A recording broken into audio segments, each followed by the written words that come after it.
I've got a hunch Christina Formella will wind up taking a plea deal, leaving us with no trial. For starters, she's facing 55 counts of felony charges.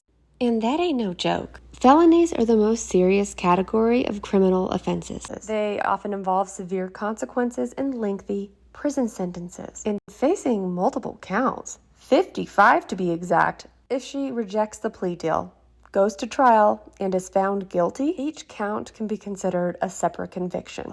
Her charges are serious, and many carry mandatory minimum sentences. The volume of her charges drastically increases her sentencing exposure if she's convicted at trial. If she rejects the plea deal and winds up getting convicted on the more serious charges, homegirl could face 15 to 30 plus years behind bars. And in Illinois, that's with a mandatory 85% served on Class 1 felonies. However, if she winds up taking a plea, it could be 5 to 15 years, possibly some probation. She has her freedom right now. She's out on bond. So yeah, she's probably thinking, okay, if I take a plea, I could still get 15 years. Just gonna say not guilty. That initial line of thinking might be a common knee-jerk reaction. Don't forget this nutbag, Sarah Boone. She rejected a 15-year plea deal for manslaughter. And things didn't go so smoothly for her because she went to trial and that jury found her guilty as sin. And Booney, she ain't laughing now. She's spending life in prison. That plea deal sure sounded sweet as pie once she was found guilty, but not initially. It's possible Christina felt there was no other option other than to plead not guilty, as she just got married, has a new family,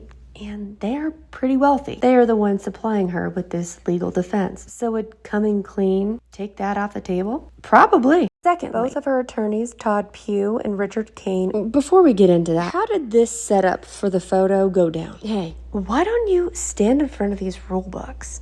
We're going to have clients knocking on our door. They want an attorney that knows these rules. I'm just giving him a hard time. Sometimes attorney photos for websites just crack me up. Okay, back to what we're talking about. Her attorneys, Todd Pugh and Richard Kane, are experienced defense attorneys. They have strong trial backgrounds and are also known for negotiating favorable plea deals. They fought to keep cameras out of the courtroom and argued that she's not a flight risk. Keeping cameras out of the courtroom signals the need for damage control and privacy, which can be common if you're headed toward negotiation. Does this mean Christina's attorneys are positioning her for a plea rather than a full-blown trial? I'd imagine so. I think it's a smart idea. Thirdly, the state has a pretty strong case. There's enough probable cause to support dozens of charges, and it appears the indictment is actively expanding. A typical outcome in similar Illinois cases, 90% result in plea deals, especially when there's overwhelming evidence or multiple charges. Well, we've got both. And with Christina being a first-time offender, that will help her out with a plea deal. She might see reduced counts, limited prison time, or probation. So unless the defense uncovers major flaws in the prosecution's case, if Christina's a betting woman, a plea deal is the way to go. And she's got some smart attorneys. I bet you they're having this conversation with her right now. A plea deal would be great all around. Not only would you be doing a solid to the victim and his family, you're limiting your exposure from the world. The world is watching. Oh, and it would limit your time in prison if you actually want to take this to trial and a jury finds you guilty. Mike, buddy, so sorry this is happening to you. But on the bright side, y'all are just starting out. You don't have any kids.